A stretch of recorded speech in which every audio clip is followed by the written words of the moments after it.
everybody's very, very big on freedom of speech. Everybody's very, very big on taking a stance. What you're leaving out is so long as you agree with it. The second somebody's stance is different than what you think it should be, we live in a society and a generation right now where you could get yourself fired just for having a different point of view. Literally. So when you're sitting there thinking about Hong Kong and the protesters out there, you're thinking about China and how their value system is different than America's. Remember, America, that a lot of you out there are becoming just like the society that you're quick to denigrate. Because democracy is something you will bloviate about and stick out your chest about and be in complete support of anytime you want until somebody disagrees with you. And then all of a sudden you want them fired. They shouldn't have their job. Don't get me started on examples. There's a whole bunch of them to go around. I am a fiscal conservative and a social progressive. The one thing that I am absolutely positively conservative about unapologetically is I cannot stand the amount of money that gets taken out of my check in taxes. I hate it. I absolutely positively hate it. And when I see more than 50% of my money gone, every time I get my damn check, I become more and more damn conservative with each passing hour. And I ain't apologizing for it to anybody. But I'll be damned if I'm not progressive in practically every other way imaginable. And still, I had a problem. And I continue having a problem. I continue to have a problem with the extremism that is displayed the second, dare I say, you're a bit more centrist and moderate than extremely left. People want you fired. I got news for you, ladies and gentlemen. You continue to sound like that. That sounds a lot like China. Just so you know.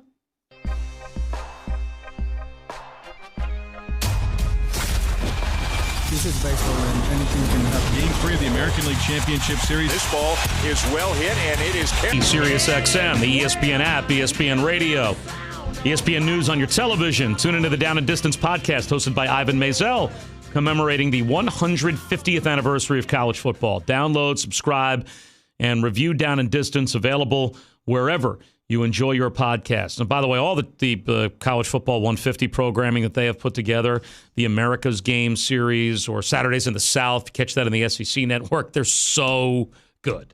I mean, they are really, if you're just a football junkie, a documentary junkie, a college football junkie, it doesn't matter, which element of it appeals to you the most. They're just good. It's such quality stuff. And, if you're somebody that's my age, in the neighborhood of 50 and kind of grew up late 70s through the 80s where college football just went to a different place with the advent of ESPN, the number of games that would be on and your exposure to all these stars, you just transported back to your childhood. It's great stuff. We'll hit the phones. 888-SAY-ESPN, 888-729-3776. Start things off with Richard in West Palm, who joins us here on ESPN Radio. Hey, Richard. Hi, Bob. It is great to talk to you. You are one of my influences in broadcasting. Thanks. I think the Yankees and Astros series is clearly one-sided to the Astros because the Astros have the pitching. Astros clearly are more dominant. I mean, the Yankees can't. The Yankees are inconsistent. Yesterday, Didi did glorious. They don't work the count enough, Bob. The Yankees have to work the count more to get the big hits. And as what happened yesterday, they left too many men on base, could not get the big hit with runners in scoring position. Well, those are both very fair. Again, I think this gets a little into the analytics, especially when you got Garrett Cole on the mound. There are, I think, some analytics that would tell you that the best pitch you're going to see a lot of times from Garrett Cole is the first pitch. So Encarnacion swung right away first. I think he faced 2 pitches in his first 2 at-bats. Didi swung at the first pitch in 3 of his 4 at-bats. That's not by accident. That's not guys just going up there and being completely undisciplined. That's a conscious decision that's made before you ever step in the batter's box that be zoning that first pitch because it might be the best one that you get. Charlie Ithaca joins us next here on ESPN Radio. Hey, Charlie. Hey, Bob. How are you? Good. Hey, Bob. I just want to ask you a few things. Number one, obviously, with the whole rain out today, Game 4 is rescheduled to tomorrow. Game 5 is going to be rescheduled to Friday night now. Yep. Now, since Major League Baseball has to start the World Series next Tuesday night, and now the teams do not have a full day to travel to get back down to Houston if there's necessary Game 6. How do you think the series will play out if it goes back to a Game 6 and 7 in Houston, only having one day to work out prior to the World Series? From which team standpoint? You want Yankees, you want Astros? I'm curious about the Yankees. If the Yankees move on to the World Series, and obviously there's no travel day, how do you want it? How do you think the series is going to play out? Tanaka's going to start, I would think. I mean, you have to start Tanaka in Game 4 because you can't afford to go down 3-1. And he'll be on full rest. So to me, that's obvious. You're going to have Tanaka Greinke tomorrow. Now, the Yankees will have a decision to make, knowing that at some point they have to have a bullpen game. At some point, they have to have Chad Green as the opener or Jay Happ as the opener, where he's not probably going to throw more than 3 innings at best. I mean, right now, other than Tanaka, that almost seems to be the formula for all their starters. But, they're going to have to approach at least one of these games because they were going to do that, I think, tomorrow had they played today. Green probably would have started tomorrow and they would have had the bullpen game then and then come back with Severino Paxton over the weekend. Now, that whole plan kind of gets thrown into disarray because now, A, knowing that you have to have a bullpen game in one of these 4, and B, knowing that now you've got no days off, you're going to play Thursday, Friday, Saturday, Sunday, if you get it to 7. And C, the Yankees this season, I don't think ever pitched a relief pitcher 3 days in a row, much less 4 days in a row. So at some point, maybe even games against Verlander and Cole, you're going to be pitching less than your best out of the bullpen. You might be bringing the Haps and CCs of the world out of the bullpen. It's all hands on deck. You sometimes have to do this in a 7-game series. But to me, this rainout hurts the Yankees more than it does the Astros because the Yankees are much more dependent on their bullpen. And now having to go 4 days in a row, that becomes a problem. So I'll be very interested to see what they do. If it were me, I wouldn't make a decision as to what I was going to do on Friday until I play tomorrow. If Tanaka goes out there and just shuts them down and gets this thing back to 2-2, I would start the bullpen guys on Friday and try and steal that game on Friday, knowing that I'm still going to see Verlander and Cole in 6 and 7 in Houston, and I'm going to want the 2 best starters I still have available to myself, Paxton and Severino, in those 2 games over the weekend. That would be the way that I would do it.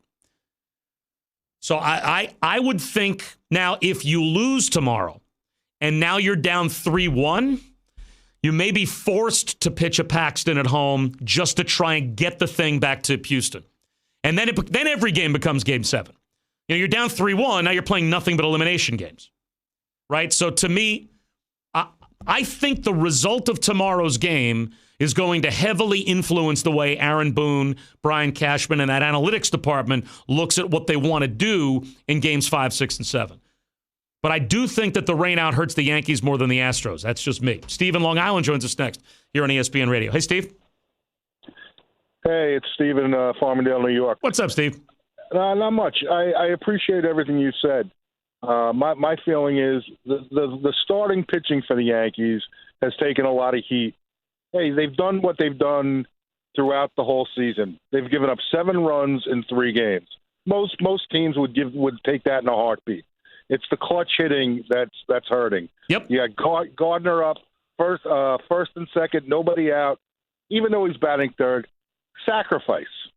You're playing against the best pitcher in baseball at the time, and you got to move the runners along. Gregorius swinging at the first pitch. Encarnacion swinging at the first pitch. But don't you think that's a conscious decision? Like, do you think it's unusual that those guys would so frequently come up and early in the count be hacking away? Or that's a scouting report. That's analytics. That's these guys looking at a Garrett Cole and saying, you know what? If he gets ahead in the count on you, you take an early strike, you're dead. You're down 1-2 to this guy, you're dead. So to me, I think those guys are going up there aggressively because they've been told to do that. And that's the scouting report. That's the analytics. That's the manager saying, guys, the best pitch you may see from Garrett Cole might be the first one. You better be going up there looking to hit. Also, we everybody's talked about, Houston's bullpen not being on par with the Yankee bullpen. Don't you want to get Cole's pitch count up? 100%.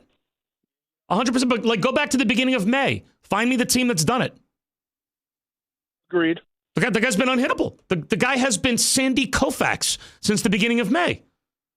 He's put together literally one of the best 5-month stretches in the history of the sport. He's like Pedro Martinez in his prime. I mean, what he has done this season is unbelievable. So your only chance sometimes against a guy like that is to try and get him quick, get him early. I don't think it's a mistake. I don't think Encarnacion and Didi are going back to the dugout after they swing at the first pitch and Aaron Boone's in their ear going, guys, what are you doing? Weren't you in the team meeting? We were taking a strike from Garrett Cole before we took the bat off our shoulder. I have a hard time believing that's what they were told because it sure seemed like a pattern with some of those guys and how aggressive they were trying to be early in the count. Mike, Nashville joins us next year on ESPN Radio. Hey, Mike. It seems like you hear a lot of complaints about analytics destroying baseball, and you've got some of the Dodgers, the Twins, and then probably the Yankees are going to be eliminated, and they're some of the biggest home run hitting teams. Do you see something changing in the near future? Because teams don't seem to know how to manufacture runs, just like the last caller. They're not going to bunt anybody because they don't know how to bunt. No, there's no doubt. Analytics tell you don't give up the out. Analytics tell you don't bunt. Analytics tell you, swing for a 3-run home run. Don't try and move runners over or hit behind a guy. Analytics tell you don't bunt into the shift and try and steal that analytics tell you go up there and try and hit a 3-run home run. That's what most of these guys do. No, I think the analytics not only are here to stay, I think it will only become more a part of what these franchises do. Because all of the teams that are left in the playoffs or were left once we got by the wild card games have very deep, very dependent analytics departments. So no, in someone who looks at, I think, where sports generally is going, analytics is a huge part of what all of these organizations and all of these sports do. I mean, I work for an NFL team. They have, in the last 4 or 5 years, greatly expanded their analytics operation. Everybody's doing it. And the teams that right now, the Yankees, certainly a good example of it, that are still alive to try and get to the World Series are teams that have some of the most expansive analytics departments in baseball. More calls coming up at 888-SAY-ESPN, 888-729-3776. By the way, I did some shows over the summer, right before the NFL season started. There was one team that I gave a warning to in the NFL, and I really think it is about to come true. I don't know necessarily if I want to say I told you so, but when I come back, I might say I told you so. When it comes to hiring, you don't have to waste. You need to get your short list of qualified candidates fast. No time to waste. That's why you need Indeed.com. Post a job in minutes, set up screener questions based on your job requirements, then zero in on qualified candidates using an intuitive online dashboard. Your time is precious. Let Indeed help you get your short list of qualified candidates and discover why more than 3 million businesses use Indeed for hiring. Post a job today at Indeed.com/hire. That's Indeed.com/hire. Bob Wischusen in for Stephen A. 888-SAY-ESPN, 888-729-3776. A little NFL I told you so and some more calls when we come back.